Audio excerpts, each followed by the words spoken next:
Okay, so we're going to have a look at a subject dear to my heart, Dublin City. Speaking of Dublin, I want to thank the lads from Dublin Gazette who've helped me put this together. I was at a little get together of tour guides about 2 months or so ago, and the subject came up, as it always does when you get a group of tour guides together, of our capital city. Before the pandemic, I regularly took groups walking around the city. Not anymore. I still do it. I have a group tomorrow to take for a walk. Interestingly, the person who hired me for the job, a lad from Italy, insisted I keep the group on the south side of the river. Yeah. And I would broadly but reluctantly agree with him that, yeah, it is worse north of the river, but it's a long way from perfect. There's a number of serious issues in Dublin, but there's also a serious issue with the whole matter of local government in Ireland. And it's very interesting because at the moment there's a debate, or what's called a debate, going on.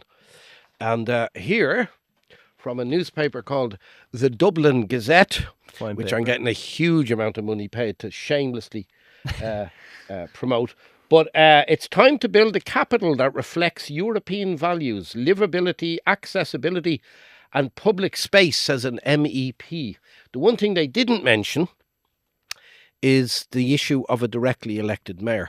Dublin is the only capital city in Western Europe which doesn't have a directly elected mayor. And the current mayor is a guy called Ray McAdams, I think is his name. He's a Phoenix. That's new to me, Gerry. Okay, well, you see, the reason most people don't know the mayor is they ain't got no power. Yeah. It's a ceremonial role. You wear a gold chain for a year. You go around and you open a few new businesses and premises and get some free beer and maybe go to some free matches.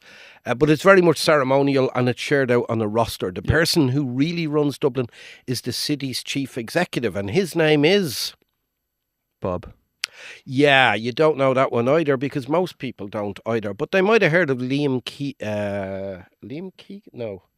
God, I've forgotten the guy's name. It'll come back to me. Anyway, he used to be the manager of Dunleary Borough. And then he was given the job in Dublin. And apparently he decided he'd like a second stint at it. So that was arranged for him as handy. Well. And he effectively runs Dublin now. So, as I say, there's supposedly a debate going on about the future of Dublin, and that's good. But it's not a debate where we will have a mayor, an elected mayor, as an option, because the people that run our country don't really want that.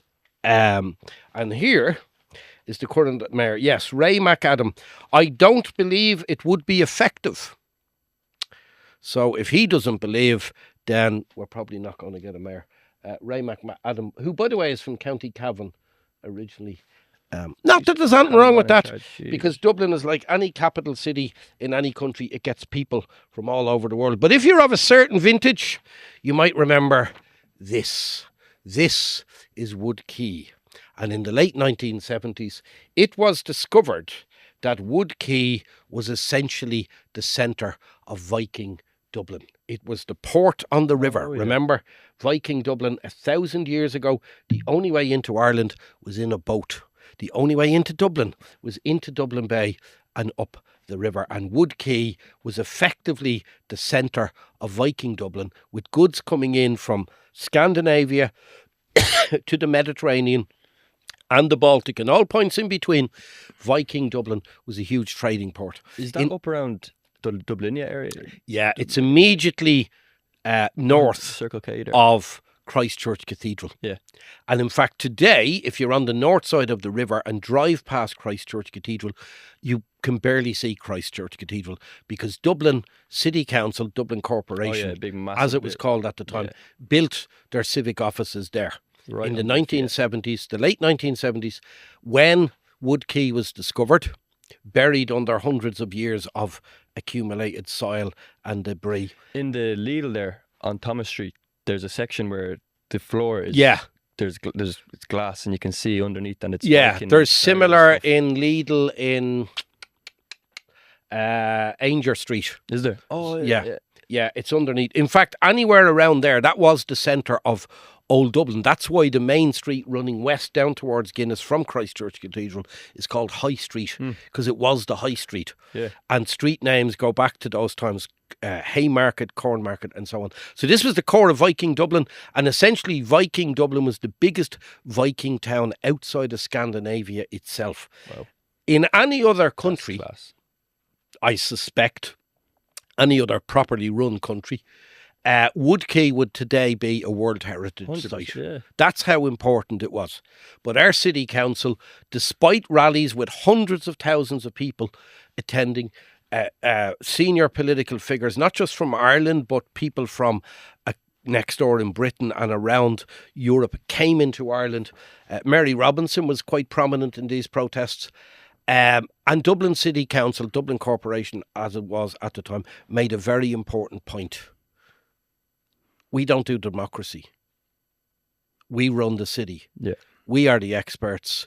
You don't tell us how to run the city. Running on a treadmill, I'm not going anywhere. Like, yeah, this was a very different Dublin when sites to build these tremendously ugly buildings were far more common than they were now. And remember, this is the city council, the corporation as it was called at the time. They really could have picked anywhere else, or probably 5 or 6. They didn't. They made a very important point. Your rallies are noted. Tens and hundreds of thousands of people, senior figures from politics and from history and archaeology, their rallies are noted, and now they're going to be ignored because you don't tell us how to run Dublin. And that was 45 years ago, and it hasn't changed. Just a little quote I want to quote here. The Dáil has become a creature of the civil service, as has local government. Now, when we say civil service, I mean senior civil service. Where 30 or so all-powerful county managers in full control of county councillors are taking power further and further away from the people. You're not getting a directly elected mayor, folks. What kind of republic is that? Yeah, well, that's the mindset. We don't need to be told what to do. Now, there's one other quote I want to find here, which is, I had to read this 4 or 5 times before I could believe it. This relates to 2021, going into the summer, when we were in lockdown, but they were thinking about getting rid of lockdown for a while, until they brought it back again, of course. And there was a discussion about what that would mean for Dublin city centre. If, like me, you happen to be a tour guide, one of the things you will discover is that our city centre doesn't have an awful lot of seating outside of the parks themselves. And it has almost no public toilets. No. It used to have 40. Not enough bins either. Yeah. Well, now, it's funny you say that, because this headline says Dublin City Council says providing more toilets and bins will only drive more footfall. Oh, I love it. In other words, it will bring more people into the city centre. Now, in most cities, you would think, but that's a good idea, isn't it? Does it mean as a good thing or a bad thing? Like, You would think that, wouldn't you? But your problem, my young friend, is you're not an expert. No. You're not an expert. We live in a world of experts. Now, I am going to quote a gentleman here. His name is Colin O'Reilly, and he was the Director of City Recovery with Dublin City Council. This is in the summer of 2021, when the lockdown was going to be lifted for a few weeks until it was brought back again, because that really was the only policy we had. And that meant people were going to be going back into the city centre. And this is what Colin O'Reilly, Director of City Recovery with Dublin City Council, has said. This is what he said at the time, 4 years ago. The summer of 2021, the lockdown is going to be lifted for at least a few weeks. We feel that if we provide toilets and bins at these locations, it will only drive more footfall and create more of an issue from a public health perspective. That would be what we would feel would happen. more people coming into the city centre equals a problem.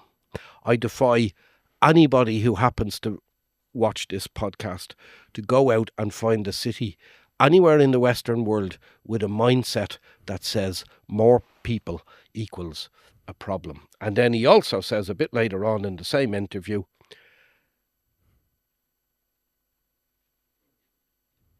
they are dealing, that is the city council, with a hugely difficult situation. The idea of more people coming back into the city centre is a hugely difficult situation. If I ran a business in Dublin city centre and I read that, I would be fuming.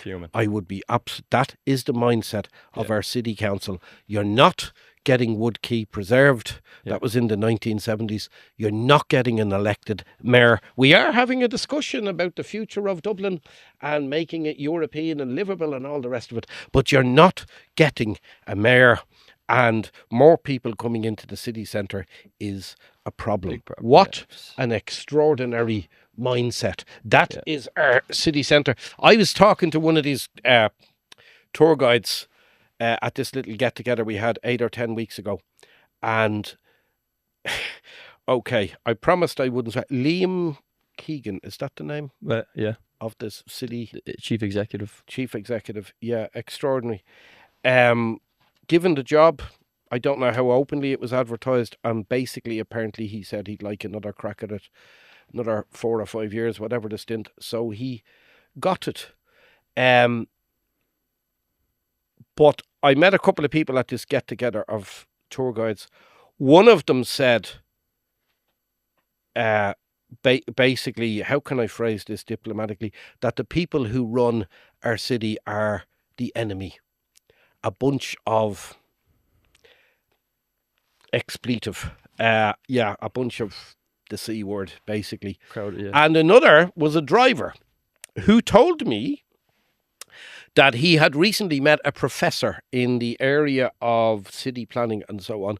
And this guy was telling the driver that he spends a good portion of each year travelling around different European cities and holding up Dublin as an example of how not to plan or manage a modern city. If you want to, we had a saying when I used to do a bit of sports and a bit of coaching for kids. We had a saying that you always learn far more from a bad display or a bad performance or a defeat than you do from a win when you get it right. And Dublin, according to this guy, can be seen like that. If you want to see an example of a badly planned city, again, a bit like our civil service, a system of governments that is not just decades but probably centuries out of date, then Dublin. Because Dublin effectively now runs from Dundalk to probably Enniscorthy and out to Carlow and Tullamore and Laois. There are people now who work in Dublin, who live there because they've no chance of ever buying a house in Dublin with the prices. And so they're spending a couple of hours every day coming into Dublin and a couple of hours going home.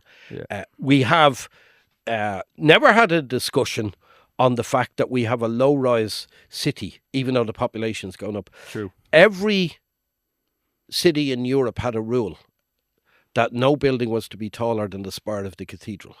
That went after the Second World War, with all the heavy bombing.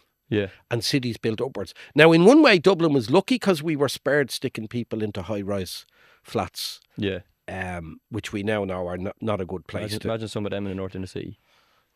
But a long day, wouldn't it? It's very much a live issue today, because if Dublin doesn't go upwards, then it's just going to keep going outwards. Where does modern Dublin live? Apparently, there's a new bit of development, isn't there? Yeah, there is some relaxation of the rules, especially in the Docklands. You can build relatively high down there. My dad was saying we were driving past. He said they should double that, like they said. But I mean, for example, there was a Swiss company who proposed a few years ago to have a cable car running down to Euston Station over the river. I'd listen to the Swiss. Yeah. For them. But again, no. Oh, God, so no, it's you see, our city council and ultimately our city manager had a good laugh at that one there. Yeah. And that's what happens. Anything new or imaginative. So Dublin, All I know is I basically haven't gone back to giving walking tours in Dublin Yeah. since the pandemic. I'm embarrassed by the state of our capital city, but I'm enraged by the fact that nobody takes responsibility. Nobody says we could do something with this. Yeah. And as to the suggestion that we could have a proper mayor elected with a real budget and a real office to make local decisions. I mean, the Greens talked 20 years ago or so about think globally, act locally. We live our lives locally, and Dublin's where I live. Yeah. And by the way, the mayor argument, it's not just for Dublin, it's for everywhere, including rural areas. I think everywhere should have a mayor. I love the idea of local government because then it would reattach people back. Because the Dáil is Stick a random, spontaneous, normal, regular Joe, give him the job and watch what happens. somebody with a passion. Yeah, You need not somebody a with expert. you need. No, we've had. I think. Nothing Yeah, he experts. might want some experts around him, or she might Yeah. want. But you want somebody with a passion. But we also need to reattach because we have a Dáil at the moment that discusses everything from your local parish pump to national issues to international issues, and they're doing everything. Yeah.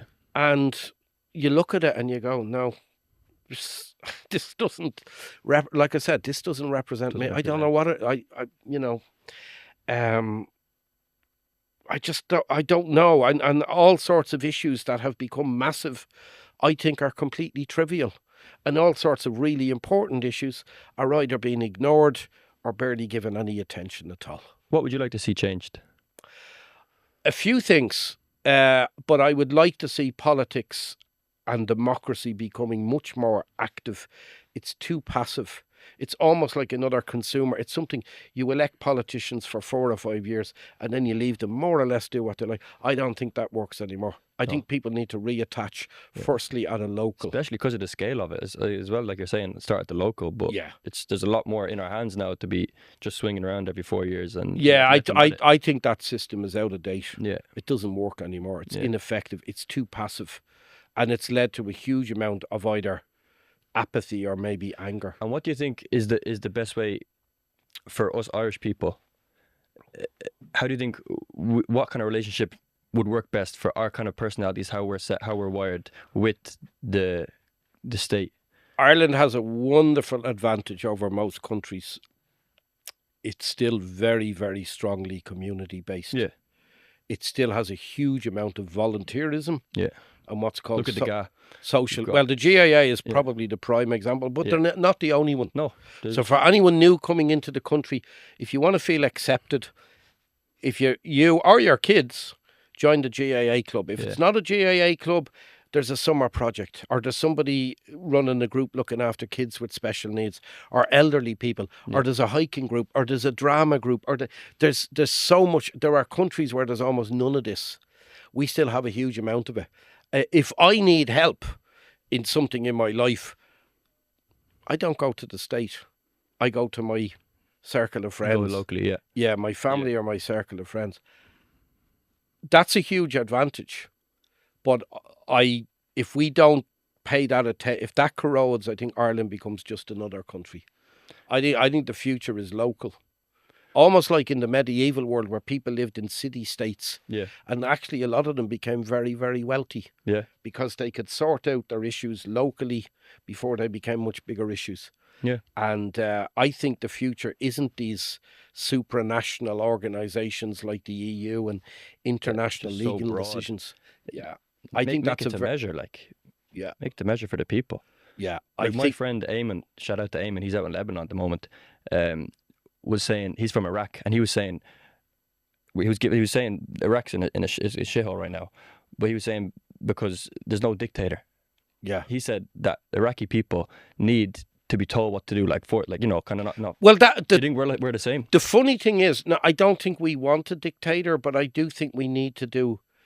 I mean, I've always believed that there are societies that don't necessarily want to be democratic. I think that's one big mistake the West has made, assuming that what works for us. Like I wonder what the civil service is like in Singapore, where your man built it as a dictator, Yeah, but he did build. yeah, What he built was yeah. pretty But- forward, But I mean, it is an ongoing argument. What's the best form of government? Yeah. Some people think a sort of benevolent dictator is a best form of government. But if we're going to be a democracy, or continue to be a democracy in a world where dictatorships seem to be, growing or expanding, then, we have to modernise and we have to update it. There's an old law in nature that says you either adopt or you die. In other words, if you stay the same, things and events over time. I see that happening in Ireland. That's true, yeah. We have produced a civil service bureaucracy, a local government system that says, no, this is fine. This suits us. It might suit you, but it doesn't suit the majority of people. Oh, and it doesn't work. It doesn't cope with the challenges of the 21st century. And Ireland, with a rapidly growing and now multinational population, it doesn't work. So the first thing you can do to solve a problem is you got to admit that you have a problem. Yeah. And I don't see that happening at the moment. Yeah. We're saying we're a bit like the Titanic, with the entire staff inside the boat having a party. Yeah. Heading straight into Iceberg Alley. The deck chairs and the Titanic. Yeah, exactly. Yeah.